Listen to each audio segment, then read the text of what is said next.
Beliau ini Abbas sesibuk-sibuknya itu masih berpikir investasi. Saya boleh sibuk nggak dapat semua hadis Nabi, tapi anak saya mesti mendapatkan yang luput dari saya. Saya boleh nggak mendapatkan semua Quran, tapi anak saya mesti ada yang jadi ahli Quran. Cara berpikirnya siapa yang akan menjadi kebanggaan di akhirat nanti? Di dunia itu semu dunia itu. Jadi sementara aja, nggak pasti sifatnya. Perbedaan status sosial itu hanya istilah-istilah yang disematkan manusia saja. Ini kaya, ini miskin, ya kan? Yang ini punya jabatan, yang ini biasa-biasa. Itu istilah manusia. Toh pada akhirnya semua kembali ke tempat yang serupa. Dan menariknya begini, yang kaya, yang punya jabatan, tetap di akhir hidupnya pengen punya gelar yang sama dengan yang miskin. Atau dengan yang disebut miskin. Maaf, kalau ada orang disebut miskin meninggal, di papan nisannya ditulis apa? Di papan nisannya ditulis apa? Almarhum. Yang kaya juga kan pengen sama disebut almarhum. Iya kan? Tuh. Jadi nggak ada bedanya setelah berpulang itu. Perbedaan itu hanya di amal saja. Itu poinnya. Maka kalau ada yang mengharapkan orang tua cita-cita membanggakan anak di dunia, boleh-boleh saja, tapi patut diingat itu sementara. Anda silahkan sekarang sekolahkan setinggi-tingginya, S1, S2, S3, S4, kerupuk 3, silahkan. Mau dalam negeri, luar negeri, mau di Nagreg, mau di California, mau di Chicago, di Chicago, di Singaparna, Singapura, silahkan. Itu pilihan. Tapi saya cuma mau katakan begini, itu sementara. Dan persaingannya tidak istimewa. Karena jangan pun Anda yang beriman, yang belum beriman pun bisa melakukan itu. Apa yang dikira yang hebat matematika itu anak Anda saja, anak orang lain pun bisa. Halo? Apa Anda kira yang jago fisika itu anak Anda saja yang beriman? Yang belum beriman pun bisa. Ya. Jadi perlombaannya itu rata semua. Dan gak ada yang istimewa. Saya kadang-kadang bingung ya, kenapa sih yang di dunia itu terlalu diistimewakan gitu? Mengistimewakan yang hilang itu gak ada kerjaan. Mengagungkan yang hancur, yang sifatnya fana, rasanya biasa. Apa yang mau dibanggakan sih? Dan yang paling menarik tuh begini, ketika meninggal gelarnya pengen sama dengan yang dianggap ringan atau rendah status sosialnya itu. Tadi kalau orang miskin meninggal gelarnya apa? Ternyata yang kaya pun pengen sama almarhum juga. Kalau rakyat yang meninggal di papan nisannya ditulis apa? Almarhum. Ternyata pejabat juga pengen begitu, sama juga. Saya belum pernah dengar nanti kalau saya meninggal tulis gelarnya almaun ya. Gak ada. Tetap almarhum juga. Jelas ya? Nah, maka yang dipikirkan tuh perlombaan yang sejati itu begini. Perlombaan yang sejati itu adalah perlombaan untuk kehidupan yang abadi, yang gak fana. Jadi kalau pada saat itu unggul selamanya, karena gak ada kematian lagi setelah itu. Itu yang dimaksudkan hadis Nabi. Kalaulah ada dunia ini punya nilai walaupun itu hanya bagian dari satu sayap nyamuk saja, ya tentu tidak akan pernah Allah memberikan itu semua kepada orang-orang yang ingkar kepadanya. Karena kalau diberikan gak adil di situ. Karena itu sifatnya fana, ujian saja, pada akhirnya kembali. Nah, Abbas itu mampu membaca itu. Ini kehidupan sejak di zaman jahiliyah, awas ya. Di risalah Islam itu membimbing pengikutnya, umatnya untuk berpikir lebih cerdas, visioner. Makanya jadi muslim itu mesti cerdas. Beriman itu membuat Anda lebih pintar. Saya tanya begini ya, maaf ya. Sekali lagi mohon maafkan saya kalau perumpamaan ini kurang menyenangkan. Kalau ada yang abadi dengan yang sementara, Anda pilih yang mana? Masa? Sholat itu untuk yang abadi atau yang sementara? Abadi. Baik. Mobil itu untuk yang abadi atau yang sementara? Pilih yang abadi apa sementara?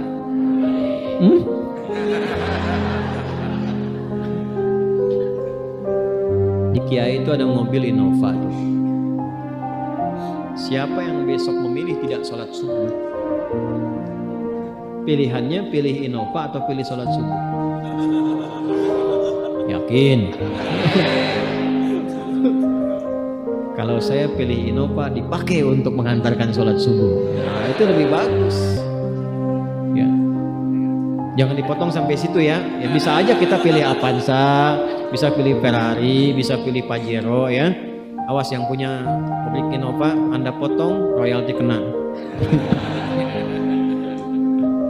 Paham? Abbas itu begitu. Anak saya mesti dipanggil di akhirat dan semua penduduk langit dan bumi menyimak itu semua. Diviralkannya di akhirat. Viral dunia itu sementara, internetnya diputus gak viral lagi.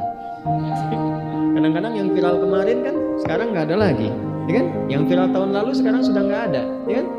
Jadi belum selesai kehidupan sudah hilang juga viralnya. Akhirat selamanya. Dan biasanya begini, kalau orang-orang yang diviralkan oleh Allah atas kehendak Allah itu abadi melintasi setiap masa. Jadi ada yang viral karena berita, ada yang viral karena doa dan kehendak Allah Subhanahu wa Ta'ala. Itu yang diviralkan langsung atas kehendak Allah itu melampaui zamannya. Makanya kisah ini pun bertahan sampai sekarang. Nah, Abbas itu berpikir, saya boleh sekarang jadi pebisnis pedagang, tapi anak saya mesti menguasai apapun yang pernah diajarkan oleh Nabi. Maka anak kecil ini sejak dini mengikuti Nabi. Sejak dini lekat dengan Nabi. Maka ketika Nabi tidur pun itu ikut berkunjung karena keluarganya. Nah, inilah yang didapatkan oleh kita hadis tentang bangun tidur. Jadi hadis tentang bangun tidur itu diriwayatkan oleh anak kecil yang umurnya belum genap balik. Main-main ke rumah Rasulullah, ke rumah bibinya Sayyidah Maimunah, ingin tahu bagaimana cara bangun malamnya Nabi. Itu diikutin sampai dilihat gimana bangunnya. Duduk dulu, kata beliau, duduk dulu. Kemudian mengusap dengan bagian tangan yang diduga bersih untuk menghilangkan bekas ngantuknya. Setelah itu membaca khawatimah surah Ali Imran. Kemudian famadhaba ila syanin mu'allaq, ke tempat tertutup, fatawadda, itu kan. Nah, itu ada semua rangkaiannya. Itu ditemukan nanti di hadis riwayat Abu Daud, di Sunan Abu Daud. Nomor hadis 1367. Itu hadis tentang bangun tidur, ya, cara bangun tidur sampai sholat malam. Masih ingat teman-teman kalau kita bermakmum begini dan ada imam satu dan sudah pasti satu imam.